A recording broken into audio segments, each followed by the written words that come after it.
Coucou tout le monde, je suis ravie de vous retrouver aujourd'hui sur ma chaîne pour vous présenter les derniers livres qui se sont rejoints, qui ont rejoint ma pile à lire plutôt. Pourquoi j'ai pas fait de book haul depuis plus d'un mois et demi, donc ça fera peut-être 2 mois quand je vous posterai cette vidéo. Vous m'avez peut-être suivi sur Twitter et si ce n'est pas le cas je vous invite à le faire parce que j'y raconte vraiment pas mal de choses, peut-être un peu trop, mais je me sentais de plus en plus mal à l'aise avec l'idée des book hauls, notamment avec certaines critiques qui ont été faites que je peux tout à fait comprendre. La première étant que on étale ce qu'on a et ça me dérange un peu, ça fait un peu un côté matérialiste qui peut gêner et que je comprends.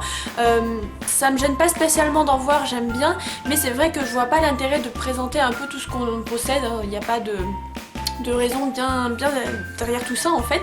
Donc n'hésitez pas à me donner votre avis en commentaire, ça me ferait vraiment plaisir. Et ensuite il y aura quelques modifications dans mes book hauls et dans mes vidéos à venir. Vous allez voir plein de nouveautés arrivent sur la chaîne, notamment au mois de novembre.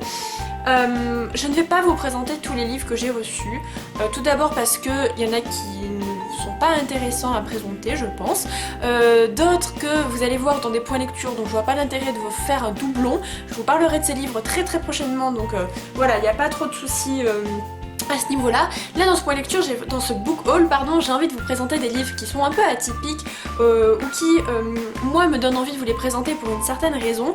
Voilà, même en service de presse quand on reçoit des livres, ce n'est pas pour les présenter en book haul, c'est pour les présenter en point lecture. Il faut avoir c'est intéressant de les avoir lus, donc voilà, là il n'y aura pas tout, une partie de ce que j'ai acheté, de ce que j'ai reçu, parce que ça me donne envie de vous les présenter. Donc voilà, les prochaines réceptions vous les verrez sûrement dans des points lecture, mais il n'y a rien de grave, dans tous les cas vous allez toujours voir des livres. Je vais tout d'abord vous parler d'une trilogie qui est récemment sortie aux éditions Rajo, donc c'est une réédition, c'est pas du tout une nouvelle trilogie qui vient de sortir, c'est les trilogies donc du monde des Whelan qui suit la trilogie de la quête des Whelan dont je vous ai énormément parlé au mois de juin. Et en fait ils rééditent leur couverture pour plusieurs raisons. La première c'est pour l'adapter à une nouvelle génération de lecteurs, à un nouveau public, et ça je trouve ça formidable puisque ce n'est pas tout le monde qui connaît Pierre Bottero et les trilogies avec Whelan. Et donc en fait ils renouvellent leur côté graphique, l'illustratrice s'appelle Christelle, pour attirer les plus jeunes et je trouve que c'est plutôt bien réussi, franchement ça fonctionne et moi je les trouve vraiment très belles. Donc il y a la première qui est comme ceci, la deuxième qui est comme cela, ça brille un peu, je suis désolée. Hop. Et la troisième qui est celle-ci, je l'aime beaucoup, il y a un côté un peu gladiateur que je trouve plutôt chouette. J'ai hâte de pouvoir les lire et je vous en parlerai bien évidemment. Et en fait ce que j'aime beaucoup dans cette édition là, c'est tout d'abord le prix, c'est un tout petit prix, c'est un grand format, donc je vais vous comparer avec un grand format basique, voilà. C'est un grand format hein, et il fait que 12,90€, il n'y a que le tome 3 qui est à 13,50€, mais clairement 13,50€ un grand format quoi, c'est quand même une belle brique malgré le fait que ce soit quand même assez écrit gros puisque c'est pour la jeunesse, c'est pour un public assez jeune. Et ce que j'aime beaucoup aussi c'est que la carte qui est à l'intérieur a été mise en couleur et ça c'est vraiment génial. Moi j'adore les cartes dans les romans de ce type là et ça me donne très envie de continuer cette saga, les mondes des Whelan. Je n'ai lu que la première trilogie, donc voilà, ça sera un bonheur. Mais si vous avez des jeunes près de vous, de votre famille ou de vos amis, c'est un très beau cadeau je pense pour Noël, puisque c'est un prix assez raisonnable pour des grands formats et ça fait toujours plaisir ces nouvelles rééditions. Il y a les premières trilogies qui a été rééditées également et voilà, ça fait très sympa et c'est très qualitatif, donc vous pouvez vous lancer. J'avais très envie de vous parler parce que c'est un auteur qui me tient beaucoup à cœur et j'ai envie que cette trilogie soit vraiment très connue et du coup même si elles le sont déjà beaucoup, voilà, j'ai hâte de me plonger dans cette trilogie là. Ensuite je vais vous parler d'un livre que j'ai acheté moi-même, qui m'a donné envie grâce à Ajar, puisque je vous mets sa chaîne en barre d'infos. Ajar a récemment lu quelques livres de George Orwell et je suis une grande fan de cet auteur également, et du coup elle a notamment parlé de Why I Write de George Orwell, donc aux éditions Penguin Books dans leur collection Great Ideas. Je l'ai payé 3,50€, alors il est tout petit, ça aurait été embêtant de le payer plus pour un si petit livre, mais voilà, donc 3,50€, j'ai trouvé ça très chouette. Et il y a énormément de livres dans cette collection Vous irez voir sur internet, mais il y a vraiment beaucoup de choix. Ça va de 3,50 € à 10 € puisqu'il y en a qui sont beaucoup plus épais. Et c'est un essai sur l'écriture, d'après ce que j'ai compris. George Orwell exprime ses motivations à écrire, à présenter des livres. Il y a aussi une critique des discours politiques d'après ce que j'ai compris. Et ça me tente énormément. Alors je vais essayer de trouver Politics and the English Language. Donc voilà, il va apparemment, d'après ce que j'ai compris dans la vidéo d'Ajar, il va essayer d'analyser des discours politiques. Il me semble que c'est quelque chose comme ça. Enfin bref, j'ai très envie de me lancer et je pense le lire la semaine prochaine sûrement.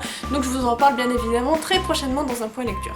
Un autre livre qui me donnait extrêmement envie, et lui je voulais vous le présenter parce qu'on l'a vu nulle part encore sur la blogo, c'est une nouveauté Pocket Jeunesse. Alors récemment on a énormément vu Une braise sous la cendre de Sabaa Tahir qui me tente énormément, je l'avoue, mais on n'a pas encore entendu parler de celui-ci, donc je vais vous le présenter.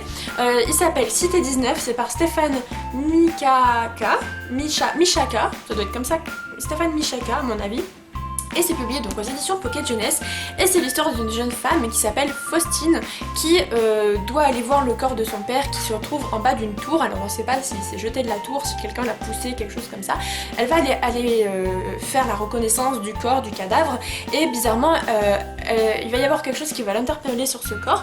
Quelque chose ne va pas, il y a un truc qui lui échappe, et du coup quelqu'un va lui donner rendez-vous dans une station de métro le soir, la nuit. Alors elle y va, moi on me donne rendez-vous dans le métro la nuit, je n'y vais pas, mais bon, Faustine y va, elle trébuche, elle tombe, et quand elle se relève, elle se réveille 150 ans plus tôt. Donc en 1860 à peu près. Voilà, donc c'est une époque que j'adore, que j'étudie énormément en cours, et qui me donne bien envie. C'est une époque que j'aime énormément, le 19e siècle, et voilà, ça va être l'histoire de cette jeune femme. Ça a l'air vraiment très intéressant, le Paris de 1860, ça me tente bien, et j'ai eu l'immense surprise de voir le livre dédicacé, c'était pas du tout prévu, donc je vais vous montrer ici. Voilà, une dédicace toute simple mais très gentille, qui fait toujours très plaisir.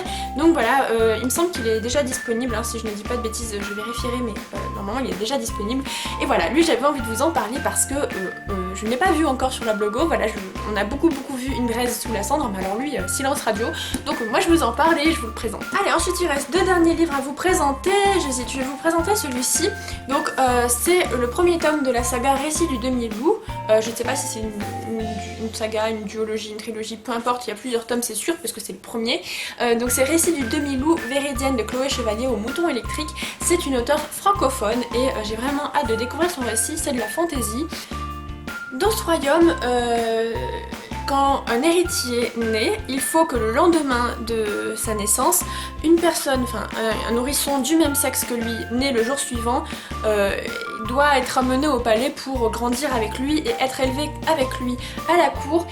C'est assez confus, j'ai un peu du mal à trouver mes mots pour vous parler de ce roman. Je vous mets la vidéo la vidéo chronique de Hélène, petite elfe en barre d'infos. Elle en parle très bien, elle donne extrêmement envie de le lire, franchement elle a géré. Donc je vous mets sa vidéo en barre d'infos si vous voulez aller voir. Les moutons électriques, je leur fais totalement confiance parce que c'est une maison d'édition qui me semble très qualitative et qui porte toujours un soin particulier au récit qu'ils choisissent, et en plus ils privilégient les auteurs francophones, donc moi ça me plaît beaucoup. J'ai hâte de vous en parler, vraiment l'objet livre est vraiment très chouette, et voilà, j'aime beaucoup leur mise en page. On voit ici donc des blasons, quelque chose comme ça, et voilà, et un autre ici, donc ça me tente beaucoup. Et donc d'après la maison d'édition, il rapproche ce texte avec Alexandre Dumas et George R.R. Martin, mais l'auteur se revendique vraiment d'inspiration de Robin Hobb. Donc je n'ai pas lu Robin Hobb ni Alexandre Dumas, enfin si, j'ai lu un livre de Robin Hobb, mais bon, bref. Et du coup voilà, c'est un livre que j'ai énormément hâte de découvrir et j'ai hâte aussi de vous en parler. Et un dernier livre que je veux trop vous présenter et que j'ai trop hâte de relire, il s'agit de The Demon King, le premier tome de Seven Realms, le premier tome donc d'une saga de 4 tomes. C'est écrit par Cynthia Williams Chima. Et si vous allez voir ma toute première vidéo disponible sur YouTube, ça date, hein, ça fait il y a 2 ans. C'est pas ça, hein, niveau aisance à l'oral, niveau présentation, c'est pas terrible. Mais enfin bref, c'est le tout premier livre que je vous présente, en français hein, bien sûr, aux éditions Castlemore. Voilà, c'est le tout premier livre que je vous présente dans ma toute première vidéo si ça vous intéresse. Mais voilà, allez-y avec précaution en allant voir cette vidéo, bon, elle date un peu. Et en fait c'est une de mes sagas fantasy chouchoutes préférées au monde, j'ai complètement adoré cette saga. Je n'ai pas les livres en ma possession puisqu'ils appartiennent à mon chéri mais ils sont chez ses parents etc. Et en fait ce qui se passe c'est que deux choses, déjà j'ai une amie à la fac qui a lu la saga et qui a complètement adoré, donc elle m'a déjà beaucoup donné envie de les relire. Et ensuite l'auteur va écrire un nouveau livre qui s'appelle Flamecaster, je vous mets la couverture juste ici, c'est pas un tome 5. Ça pourrait être considéré comme un tome 5 dans le sens où ça se passe une génération plus tard dans le même royaume. Donc c'est une suite, c'est pas une suite directe mais ça reste une suite quand même. Et je voulais vraiment me plonger dans cet univers en me rappelant des éléments précédents et ne rien oublier. D'autant plus que je ne sais pas si Casterman ou Brajlon, je sais pas lequel des deux groupes va le publier en premier, mais je ne sais pas s'il va être publié en français et s'il va l'être dans le cas ça veut rien dire. Je ne sais pas s'il va être publié en français et s'il est publié en français, je ne sais pas s'il va l'être le jour de la sortie anglophone. Voilà, c'est ça que je veux dire. Et comme j'ai envie de le lire au plus vite, je vais sûrement lire la version anglophone, mais je voulais aussi m'acclimater avec l'écriture anglophone de l'auteur. Parce que la traduction c'est très sympa mais quand on se lance après dans la VO j'ai peur d'être un peu déstabilisée et du coup voilà je me lance dans cette saga, donc vous allez très prochainement voir les tomes suivants et j'espère lui aussi le présenter dans un point lecture très prochainement. Voilà, bah c'est tout pour les livres que j'avais vraiment envie de vous présenter, j'espère que ça vous plaira.